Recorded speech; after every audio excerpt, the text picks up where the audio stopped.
I bought the 4 most expensive Game Boy games that you can buy to see if they're any good. So before everyone starts commenting saying there was some award game that was awarded to a championship of a tournament that was signed by Miyamoto himself, I'm sure they exist, I'm sure they're out there, but I'm talking about the sort of the going rate of the average sort of game. So when you think about Tetris, you think $5 to $10. When you think about Link's Awakening, you think sort of $10 to $20. And then anything like Pokemon is sort of 20 to 30, that sort of thing.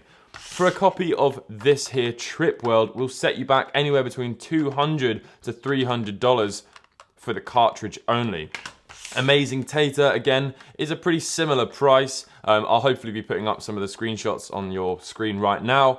Spuds Adventure, again, another one. I think this one's a little bit cheaper. I think you can pick this up for around $100, but still a lot of money for a Game Boy game. And then finally, Shantae. Now, I should make it absolutely clear that these 4 games are reproductions. There is absolutely no way I could afford the $1,000 worth of games in your screen right now. Now, reproductions are going to upset a lot of people. There are a lot of purist collectors out there who will only collect official stuff. I completely understand that I'm going to upset those people, but it seems a little bit unfair to me that in order to play potentially the most fun games in the world for Game Boy, you have to have a lot of money.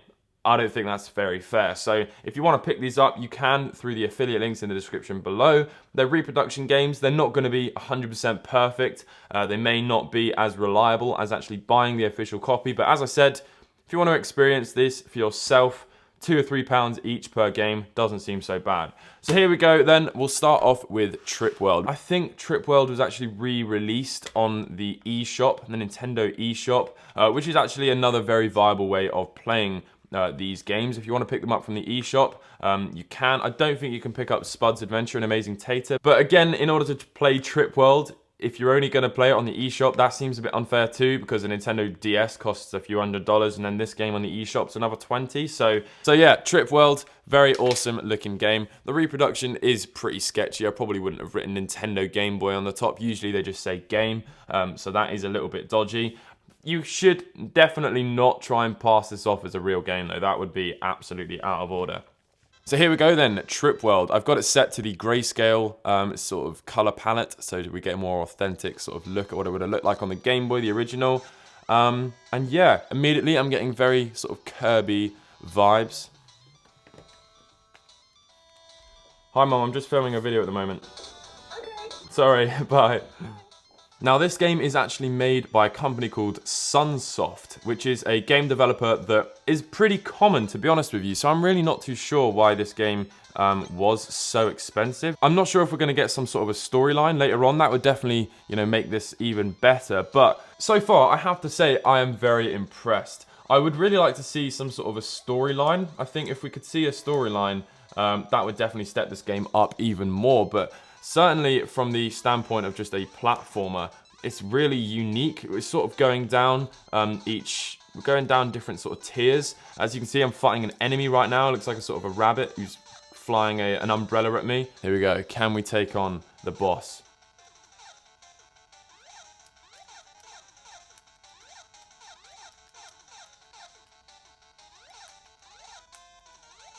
Oh, I did it. Hell yeah. Okay, did we get some text? No, just goes straight into World 2. Okay, well that is a little bit of a shame. I feel like a storyline in a game makes it really sort of gripping. But maybe there is even further on, I don't know. But so far, I've just transformed into a ball. I'm bouncing around like a bouncy ball. There's definitely a lot of different variations of enemies and different things that are going on. The levels seem very interesting, the fact that you're sort of going down. Yeah, definitely huge thumbs up from me for Trip World. Next up, we're going to take a look at Amazing Tater. Now, I think Spuds Adventure and Amazing Tater are probably sort of related. They're both made by Atlas, which is, again, another game development company that I have actually heard of before, besides, obviously, these two games. So we'll take a look at Amazing Tater first then. I really like the sort of artwork on that game. It's really quite cute.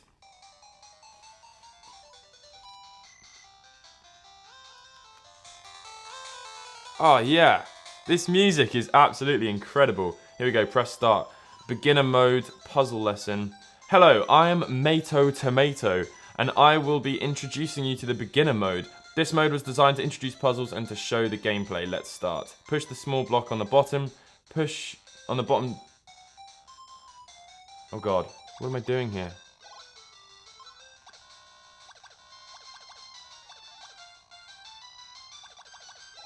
This is pretty difficult. I feel like I'm on the first level and I can't even work it out.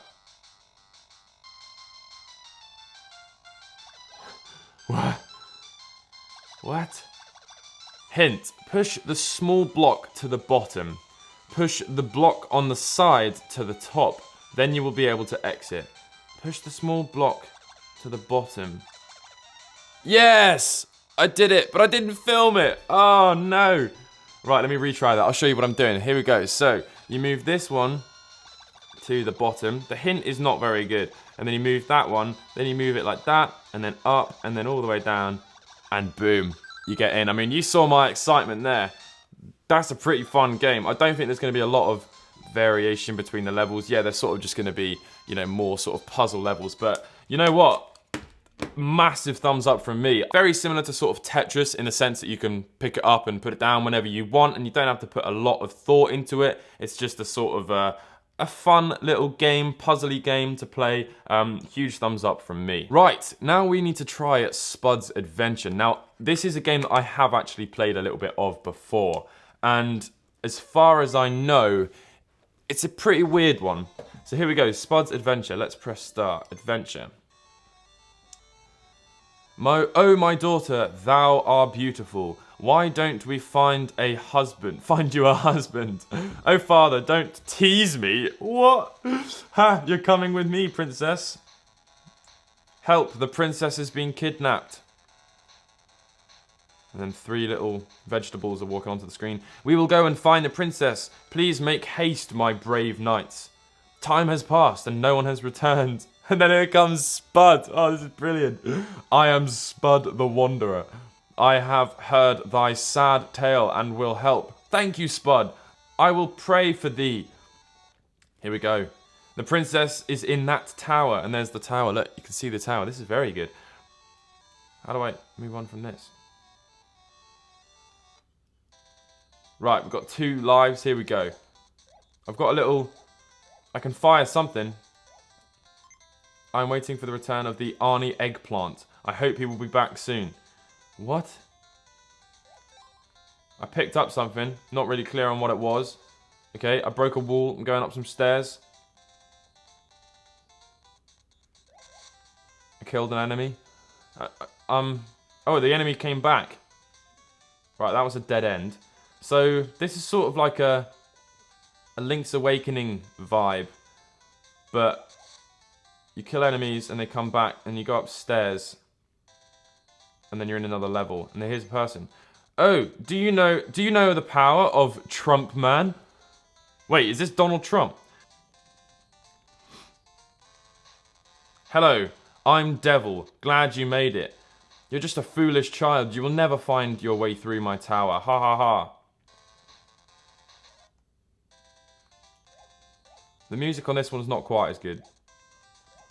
Although it is quite sort of... I love how, like, deadpan Spud looks, and then the music is just so sort of troll. That is brilliant. Look, this game is not... it's not quite doing it for me, I'm not going to lie. Spuds Adventure probably could be good. The text seems very basic and very sort of, like, young audience targeted, but maybe it is good if you play it a little bit further. In terms of the graphics, it's sort of... I'd say it's... pretty good compared to some things that I've seen. So yeah, definitely a worthwhile game playing. I would not pay the $100 price tag that is associated with this game, but definitely a fun game regardless. Last but not least, one of the most highly sought after Game Boy games. Now this was actually released on the Game Boy Color, so although it's sort of been made in this Game Boy game looking vibe, it is only for the Game Boy Color, but obviously we've got a Game Boy Advance here, so that should work absolutely fine. Yeah, here we go. So, attack, I better warn Scuttletown. Oh, so there's an attack from a pirate ship. So she needs to warn Scuttletown. Warn them. I said that right. Why did I correct myself? Okay, look, there's cannons landing on the bridge in front of us. I think this one's quite cool that it's a female protagonist. Obviously, a lot of games are were male protagonists. Obviously, Lara Croft, slightly different, but yeah, maybe this was a game that was sort of more targeted at young girls at the time. So that might be why this is a bit more rare. I don't know. Okay, I think we made it. Nice one. Yeah, this looks absolutely brilliant, and there was a storyline as well at the start, so something that might be quite gripping for the user, the gamer to get into. The colours are absolutely beautiful. The music sounds pretty eerie as well. There you go. So you can kill the enemies by whipping your hair.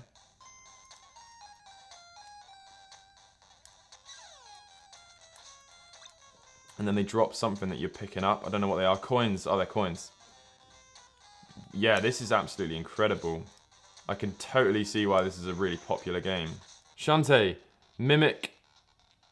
Hey, old man. Are you okay? Mimic. Look what those Tinkerbots did to my workshop. I've got to stop them before they escape with my steam engine. Steam engine? What's a steam engine? I'll explain later. Right now we have to get it back. You stay put, I'll handle this. I like it, reassuring, I like it. Even though clearly everything is definitely not okay. So obviously this video isn't like a proper game review. Although if you would like to see me try and do a proper game review, I'd totally be down to try something new. But yeah, this is obviously just like a first thoughts, a first look at the most expensive Game Boy games. Unfortunately, my memory card ran out of storage, so the last clip was lost, which is brilliant. Number one game for me, Amazing Tater. That is the one that is currently in my Game Boy right now. I just love the fact that you can pick it up and play it, not have to put a lot of thought into it, and yet it's still very fun. It's like reliving the days of playing Tetris for the first time again, which is just a phenomenal experience. Now, to move on to why we are in a different room. So long story short, the studio that I was in before that wasn't really working. So Emily and I have upgraded our flat from a 1-bedroom flat to a 2-bedroom flat, and I am now in the second room right now. This is now my studio space. I'll do a little sort of tour when it's all set up. I've got some stuff to put up on the walls and got to figure out the lighting and the camera angles and all that sort of stuff. But I've got my overhead camera, my microphone is still there, the camera is still there. The videos are still going to be the same, don't worry. Just the backdrop's going to be a little bit different, but sure, half of you guys don't care anyway. Hope you guys have enjoyed this video. If you did, leave a like. If you're new to the channel, consider subscribing. Hope you guys have an absolutely lovely Christmas. By the time you watch this video, Christmas will probably be tomorrow. So Merry Christmas. I hope you get what you want from Santa. And yeah, I'll catch you guys in the next video. Peace.